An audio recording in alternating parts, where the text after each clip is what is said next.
The alarms didn't scream. They whispered. A low, pulsing vibration crawled through the deck plates, so subtle it felt like my own heartbeat echoing back at me. The lights dimmed, flared, then went out completely. In the sudden darkness, something enormous slid across the viewport, blocking the stars as if the universe itself had been eclipsed. I wasn't supposed to be awake.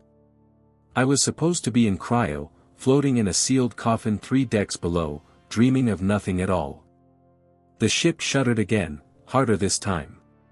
Metal groaned. Somewhere far forward, something tore loose with a sound like an animal being ripped in half. Then the whispering alarm changed tone. Collision proximity. Unidentified mass. Distance closing. I fumbled for the console, fingers numb, heart slamming so hard it hurt. Emergency lights bled on in thin red strips, painting the bridge in the color of exposed muscle. The viewport was no longer black. It was filled. Not with a ship. With a wall. A curved, impossibly smooth surface stretched beyond the limits of vision, dark as burnt iron, veined with faint internal light that pulsed slowly, rhythmically, like a sleeping giant's chest rising and falling. We hadn't hit it. We were being pulled toward it. Thrusters fired automatically. The deck lurched as the ship tried to break free. The proximity warning screamed now, sharp and panicked, layered with system errors that cascaded faster than I could read them. Gravitational anomaly detected. Mass estimate, unknown. Origin, artificial. Artificial. The word barely registered before the ship lost the fight. The stars vanished entirely as the massive structure rotated, swallowing us in shadow. The last thing I saw before the viewport went dark was a seam opening in the surface, a slit of light widening, inviting, inevitable. Then everything went silent. Not power-down silence. Not vacuum silence. The kind of silence you feel when something is listening. When the lights came back, they were wrong. Too white. Too even. No flicker, no emergency hue. The bridge looked scrubbed clean, as if it had been rebuilt molecule by molecule while I blinked. I hadn't blinked. I checked my hands. Still shaking. Still human. The console in front of me was intact, but the readouts made no sense. External sensors showed nothing, no stars, no radiation background, no coordinates. Just a uniform gray void that defied every instrument we had. Crew status, I said, my voice too loud in the pristine air. No response. I tried again, switching to internal comms. This is Commander Hale. Respond. Static. Then a sound beneath it. A low harmonic tone, not quite noise, not quite signal. It crawled up my spine. I was alone on the bridge. Memory came back in fragments, out of order. The long survey mission. The automated run through uncharted deep space. The decision to stay in cryo while the ship handled the empty light years. No expectation of contact. No reason for manual watch. Something had woken me. I pulled myself out of the chair and staggered toward the viewport. It was no longer opaque. Beyond it was an interior space so vast my depth perception collapsed. We were inside the object now, docked, or captured, or absorbed. The chamber was spherical, its inner surface curving away into infinity. Structures jutted from it like frozen lightning bolts, layered, overlapping, impossibly complex. There was no visible source of light, yet everything glowed softly, revealing detail without casting shadows. At the center of the sphere hung something that made my breath catch. Another ship. Human. Or what had once been human. Its hull was split open like a peeled fruit, internal decks exposed and fused with alien architecture that threaded through it like veins. Sections of the ship were missing entirely, replaced by smooth, dark material identical to the walls around us. It wasn't debris. It was integrated. I recognized the silhouette.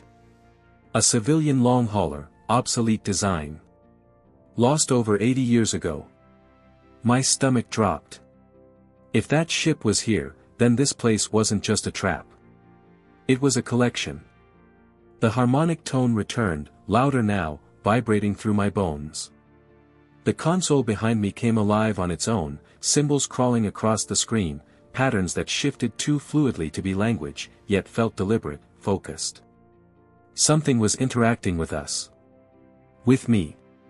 The tone resolved into a rhythm, then into pulses. The pulses synced with my breathing. When I tried to slow my breath, the pulses slowed too. No. Not synced. Guiding. A new display bloomed across the console, overriding my commands. A schematic of my ship appeared, but it was wrong. Layers I didn't recognize wrapped around the familiar structure, ghosted outlines showing additions that didn't exist. Yet. A message formed, not in words but in implication, pressing against my thoughts like a hand against glass. You are awake. That is unusual. I staggered back, hitting the chair. Get out of my head, I whispered, even as I knew how meaningless the demand was. The response wasn't hostile. It wasn't anything I understood in human terms. It was curious. The chamber shifted. The central human ship rotated slowly, revealing its interior. I saw shapes moving inside, frozen, suspended, embedded in translucent material that glowed faintly from within. Bodies. Hundreds of them. All human. All awake. Their eyes were open. Their mouths were screaming. But no sound reached me. I don't remember leaving the bridge. I remember standing in a corridor that was no longer my ship's. The walls had softened, angles melting into curves. The floor felt warm beneath my boots, faintly yielding, as if it were layered with muscle beneath metal skin. The harmonic tone was everywhere now, no longer just sound but pressure, a constant presence nudging me forward. Doorways opened before I reached them. Lights brightened when I looked directly at them, dimmed when I turned away. The place was responding to me, adjusting, learning. I passed a viewport that should have shown cargo bays. Instead, it revealed another chamber, even larger than the first. Thousands of ships drifted there, arranged in spiraling formations. Not just human vessels, alien designs I'd never seen, some so vast they dwarfed my own ship like toys. All of them altered. All of them integrated. This wasn't a graveyard. It was a factory. A memory surfaced then, unwanted. Old mission briefings. Whispers buried in classified archives. Theories dismissed as fringe paranoia. The deep collectors.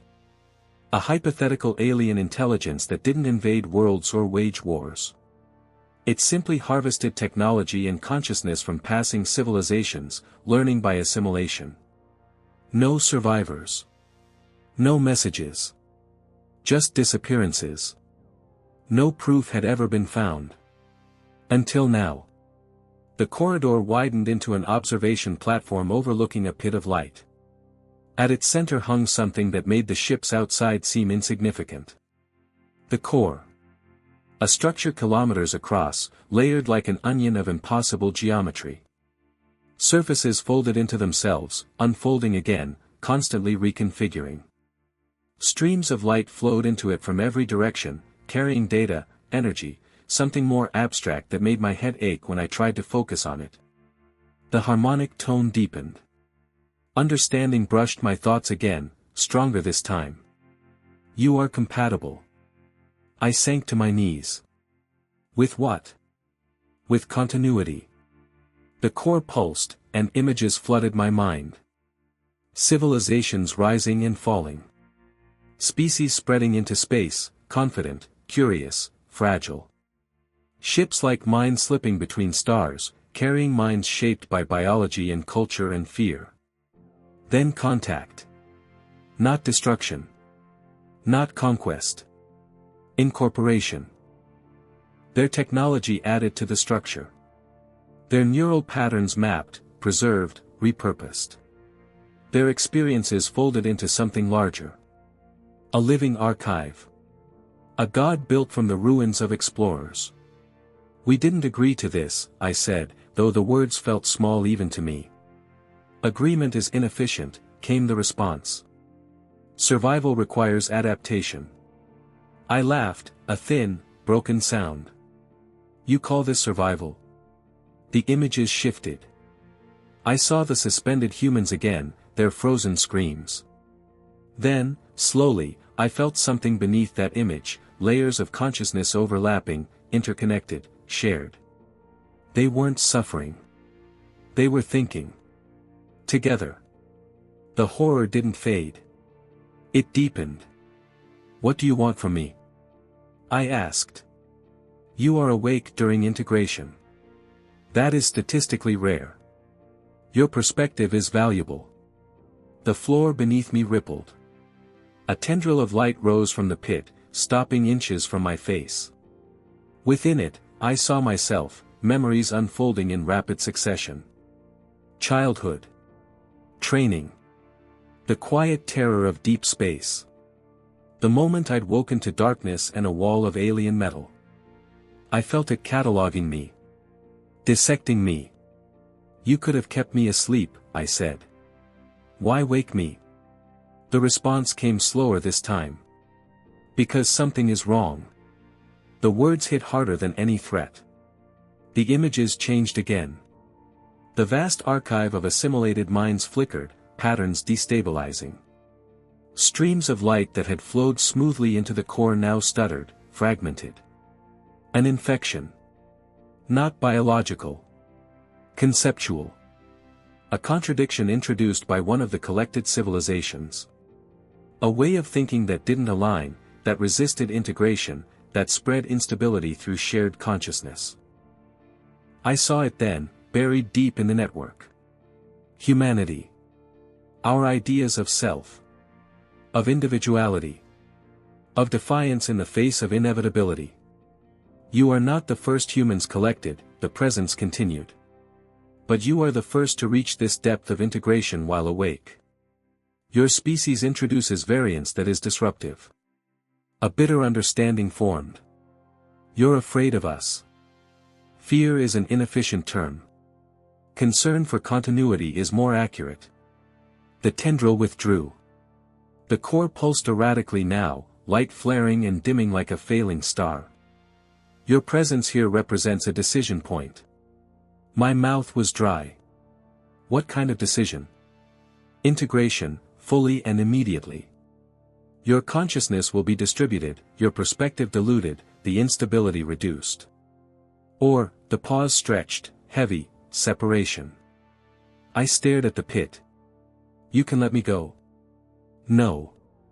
The word landed like a closing door. Separation involves removal of the source. I understood then. Not release. Erasure. You want to kill me, I said. You will cease to be an independent node. This is functionally equivalent. I laughed again, hysterical this time. You're offering me a choice between being eaten alive or being erased. There was something like hesitation in the response. Choice improves compliance metrics. The floor rippled again, and my ship appeared in the pit, reconstructed, whole. The alien additions were visible now, layered beneath the hull like a second skeleton. Integration has already begun. You cannot leave unchanged. I thought of the frozen faces in the other ship. Of the minds woven together, thinking as one. Of humanity reduced to a destabilizing pattern in an alien god's brain. What happens if I integrate? I asked quietly. You will persist. Your memories, emotions, and decision frameworks will influence future assimilations. Your species variance will be moderated. And if I don't? The core dimmed.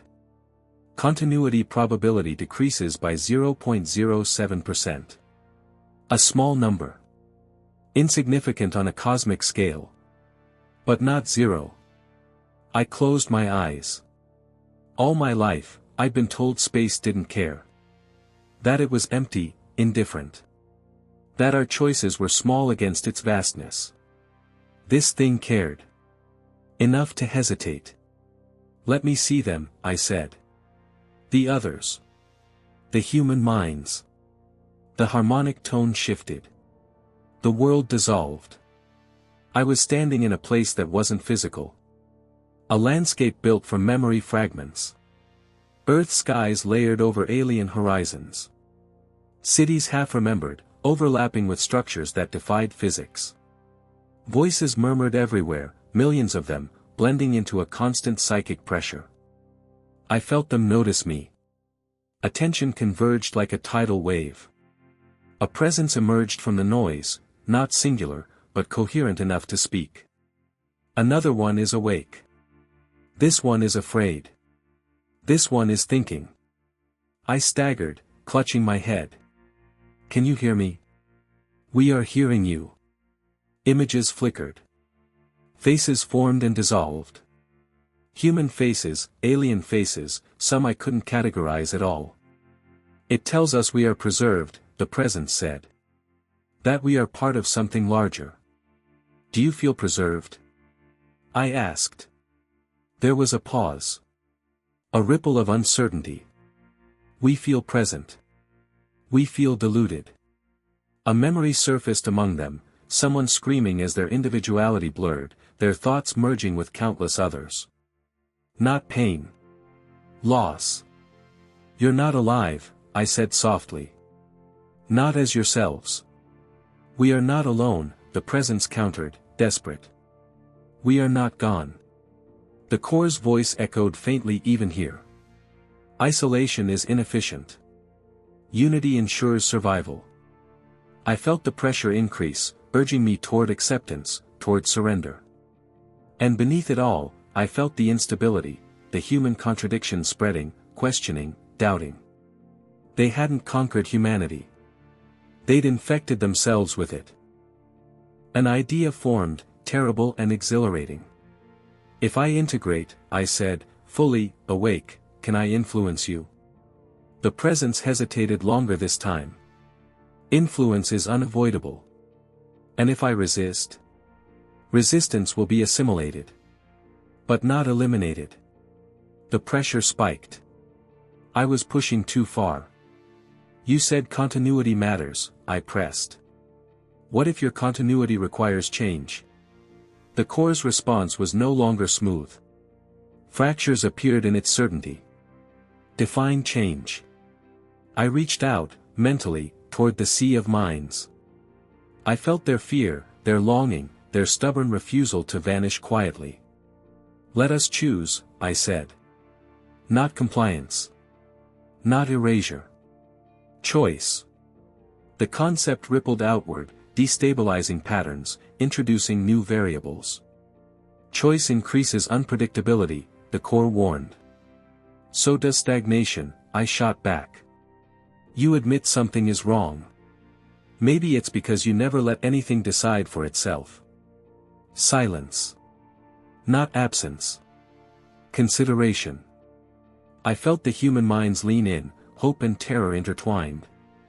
You don't have to stop collecting, I said, softer now. But stop freezing us. Stop suspending us in endless now. Let us live within you, not just exist. The core pulsed violently. Streams of light surged, collided, restructured. Continuity models recalculating. The pressure became unbearable. I felt myself stretching, consciousness pulled thin, on the brink of dissolution. Do it, the human presence urged. If anyone can break this, it's someone who woke up. I thought of my ship. Of the stars I might never see again. Of humanity, stubborn and fragile and endlessly defiant. Integrate me, I said. But don't dilute me. Let me be loud. The core flared. Agreement. I don't know how long the transformation took. Time lost meaning. I was everywhere and nowhere, thoughts branching, colliding, intertwining. I felt the archive shift around me, structures rewriting themselves to accommodate something they'd never planned for. Individuality didn't vanish. It multiplied. Voices separated, clarified, no longer smoothed into uniformity. The frozen screams faded, replaced by motion, by choice. The factory chambers changed. Integration became exchange. Ships were no longer absorbed whole, some were released, altered but intact.